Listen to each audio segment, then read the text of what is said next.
नाहर बेटे, अब अपने हाथों से सलोनी की मांग में सिंदूर भरना है, ठीक वैसे ही जैसे 7 फेरे लेते समय भरा था।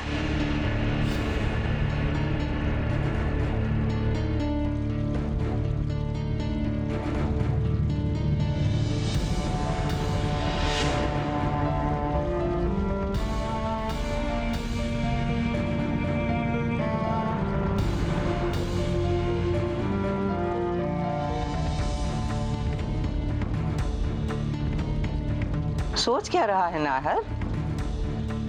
अरे ये रस्म तो तुम दोनों पहले भी निभा चुके हो। चल सलोनी की मांग में सिंदूर भर।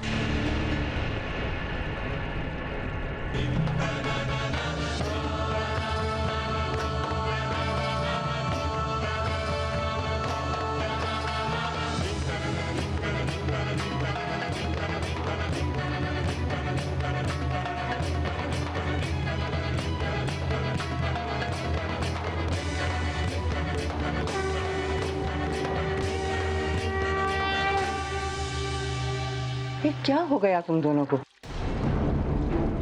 लगता है बीते दिनों की याद में खो गए हैं जब नाहर ने पहले पहले सलोनी के सिंदूर लगाया था।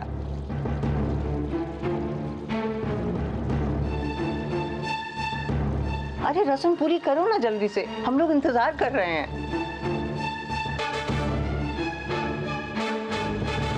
नाहर बेटे, आज हुआ क्या है तुझे? कब तक इंतजार करवाओगे हमें?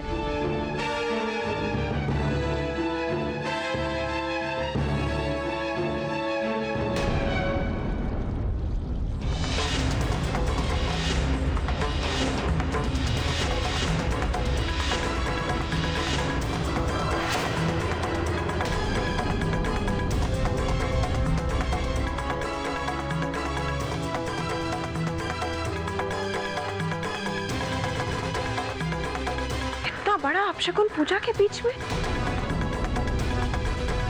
ये ठीक नहीं हुआ।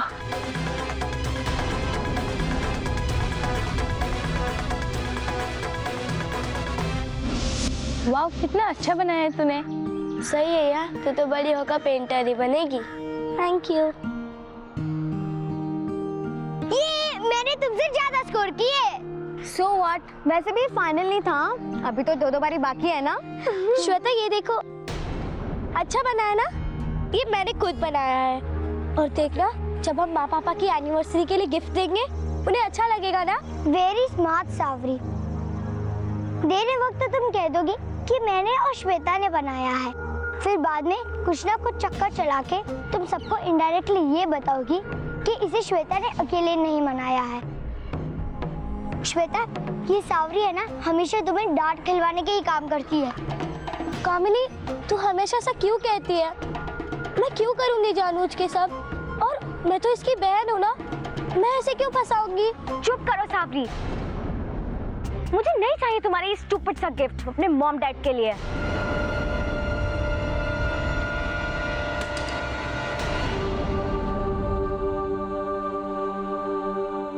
चलो श्वेता।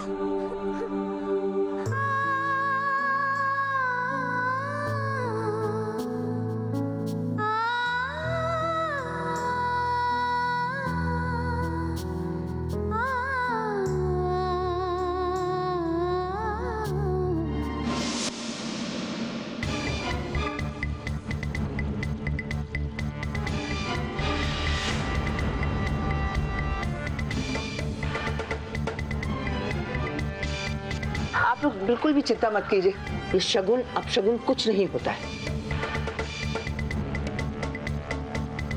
वैसे भी पूजा में भावनाओं का महत्व होता है। हम माता रानी जानती हैं हमारी भावनाएं कितनी सच्ची हैं।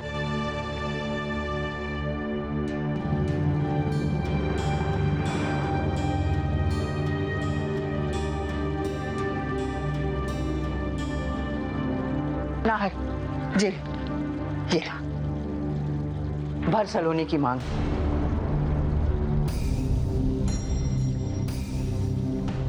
जो हुआ उसे भूल जा।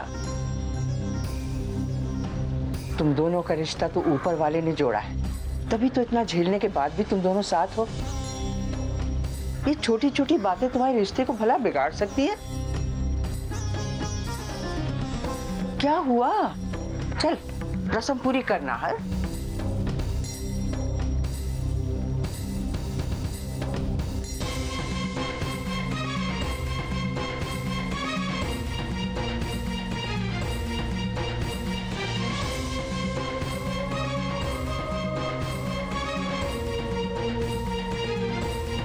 सलोनी भाई साहब, सावरी बिटिया का फोन आया था, आपसे बात करना चाहती है। वीर सिंह, सावरी से कह कि रुक जाए। नाहर बनना और सलोनी ये रस्म पूरी कर लें, उसके बाद बात कर लेंगे। नाहर, अब तू सलोनी के मांग में सिंदूर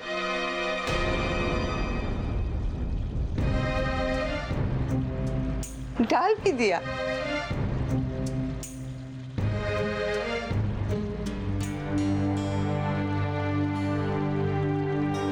बहुत अच्छा हुआ।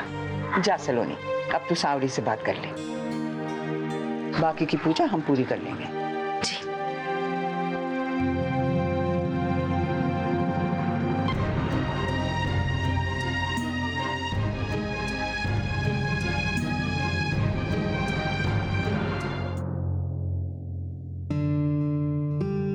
सावरी बेटा, कैसी हो आप?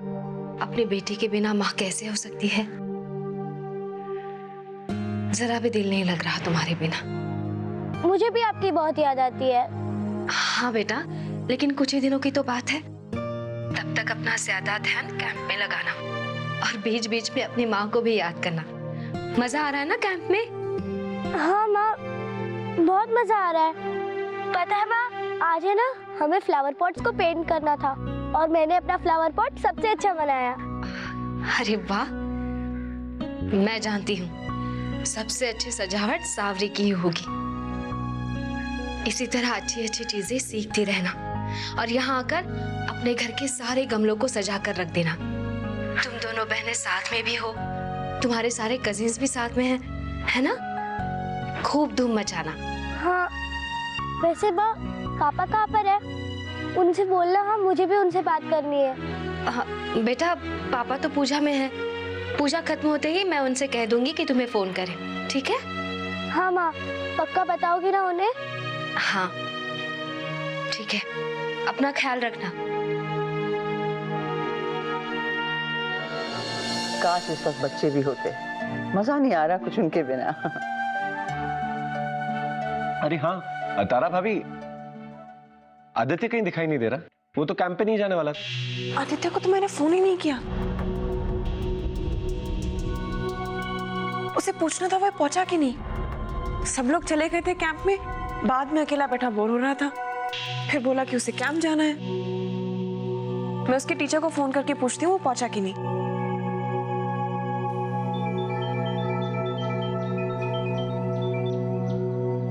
हेलो। हेलो, नमस्ते। मैं आदित्य की मम्मी बोल रही हूँ। आदित्य कैंप पहुंच गया? आदित्य? तारा जी, आदित्य तो कैंप में आया ही नहीं था ना। क्या? अरे नहीं, वो बाद में निकला था घर से कैंप के लिए। पहुंचा नहीं क्या वो? जी नहीं, आदित्य यहाँ पर नहीं पहुंचा है। ऐसे कैसे हो सकता है? अब तक तो उसे पहुंच जाना चाहिए था।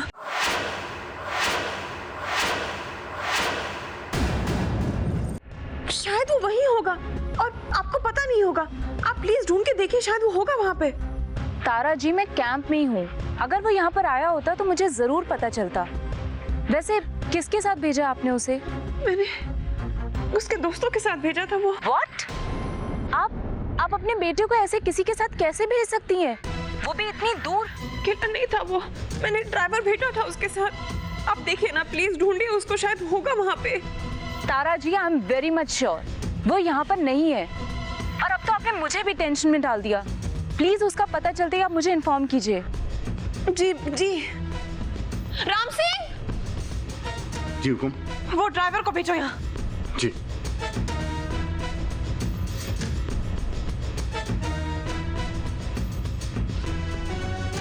यही तो खूबी है इस घर की। ओकेजन चाहे जो भी हो, ये हमारे मनोरंजन के लिए कोई ना कोई मसाला छिड़क ही देते हैं, सब कुछ बड़ा चटपटा सा हो जाता है। जी भाई साहब, आपने बुलाया?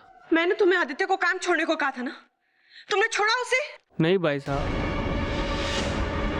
आदित्य बाबा बीच रास्ते में ही गाड़ी रुकवा के उतर गए और उन्होंने कहा कि हम अपने दोस्तों के पास जाएंगे और फिर वहां से कैंप जाएंगे। इतनी बड़ी लापरवाही!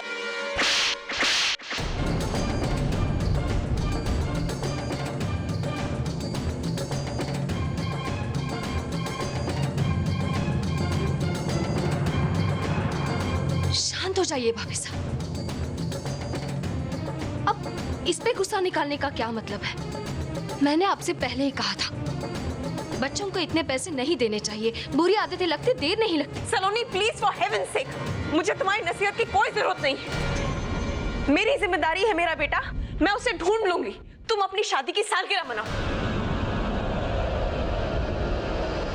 समर, सलोनी जी तो ऐसे कह रही है जैसे इन्हें पहले से पता हो कि आदित्य कैंप नहीं पहुंचेगा। जीजू, आप एक काम कीजिए, आप आदित्य के सारे फ्रेंड्स को फोन कीजिए। आई एम श्योर किसी ना किसी को तो पता ही होगा कि वो कहाँ है। जी।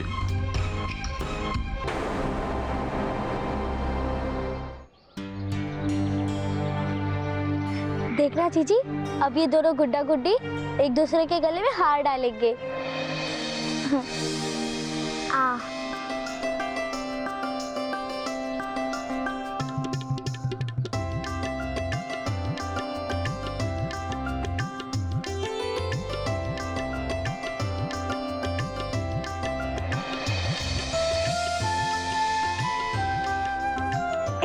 हम ये डॉल संभाल कर रख लेते हैं। जब हम लोग घर जाएंगे ना, तब इन्हें सबको दिखाएंगे और कहेंगे कि कैसे हमने उनकी मैरिज एनिवर्सरी मनाई। हाँ जीजी, बहुत अच्छा आइडिया है, लेकिन सबसे पहले हम लोग को मीठा खाना चाहिए। पता है ना, हम लोग के घर पे जब भी कुछ अच्छा होता है हम मीठा खाते हैं। मेरे पास कुछ है।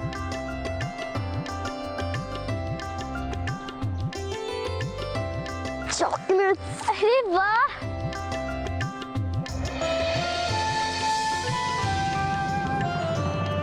भाभी साहब, सब जगह पता कर लिया, कहीं कुछ पता नहीं चल रहा है। उसके फ्रेंड्स को भी नहीं पता वो कहाँ है। कहाँ जा सकता है? अगर किसी मुसीबत में है तो उसने फोन तो करना चाहिए था ना, फोन भी नहीं किया उसने। बहुत वक्त बीत चुका है, मेरे ख्याल से अब हमें पुलिस को इन्फॉर्म कर देना चाहिए। ज्यादा वक्त बिताना भी ठीक नहीं है। सलोनी प्लीज, मैंने बोला है मेरे मामले में मत पड़ो। क्यों पीछे पड़ रही हो तुम? मैं अपने बेटे को जैसे तैसे ढूंढ लूंगी।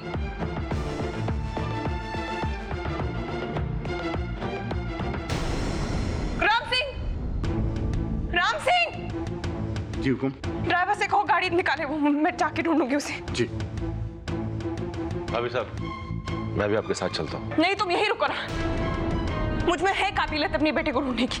ठहर तारा, मैं तेरे साथ चलती हूँ। यहाँ बैठ के मुझसे इंतजार नहीं किया जाएगा। कोई जरूरत नहीं है, आप यहीं रुकिए। आपकी लाडली सलोनी की शादी की सालगिरह है, आप यहीं रहिए। मेरा बेटा कहाँ है किसी को कोई फर्क नहीं पड़ता है। मैं अपने बेटे को अकेले ढूंढ लूंगी।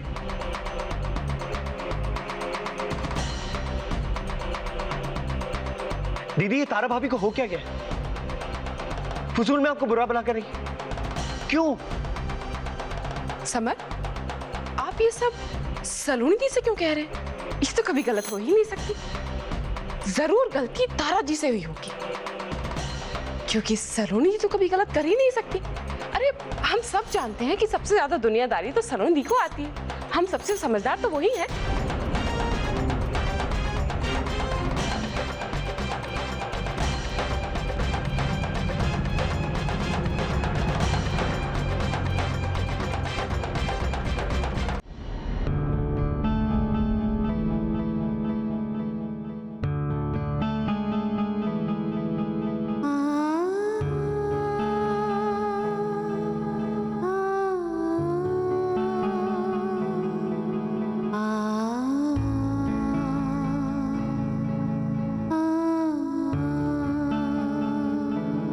समझ नहीं आ रहा सलोनी की क्या कहूं।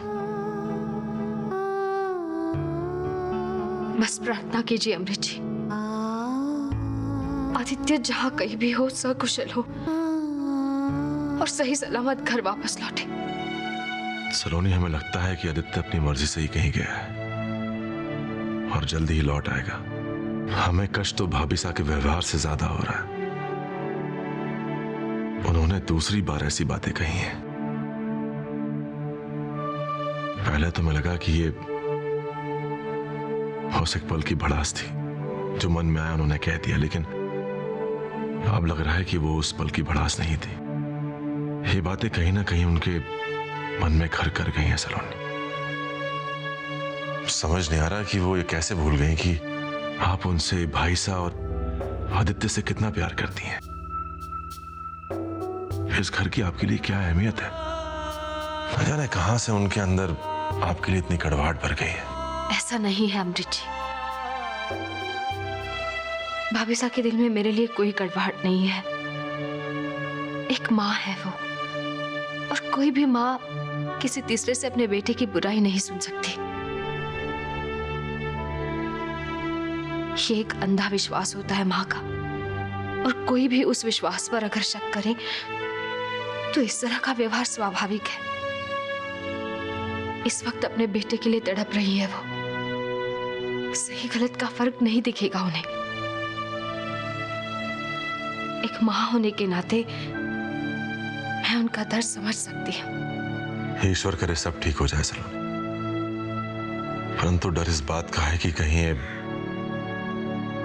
ये कड़वाहट अगर ठहर गई तो इस घर में कोई अनहोनी ना हो जाए। ऐसा मत सोचिएगा, इस घर ने बड़े बड़े तूफानों का सामना किया है, लेकिन हम कभी नहीं बिखरे और ना ही आगे कभी बिखरेंगे। आदित्य मिलने दीजिए, फिर देखना भाभी सा खुद आगे आकर मुझे गले लगाएंगे। मुझे पूरा विश्वास है।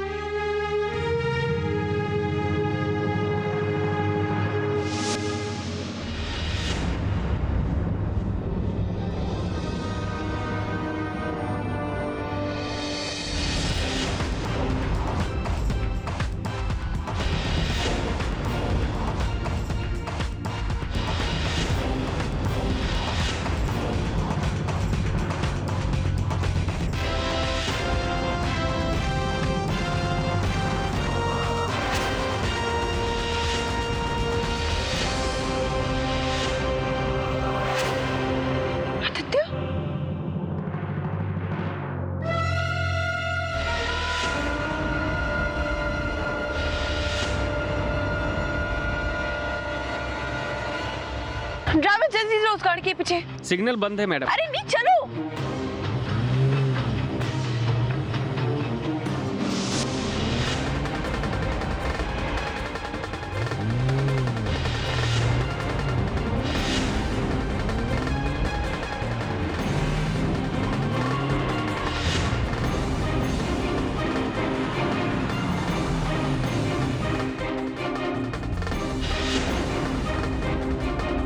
जल्दी तेज करो, तेज चलाओ।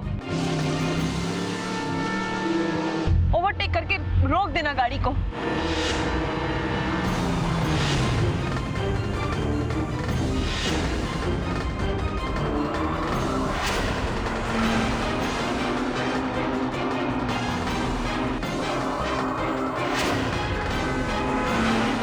बस यहाँ रोको, रोको गाड़ी करके, रोको रोको।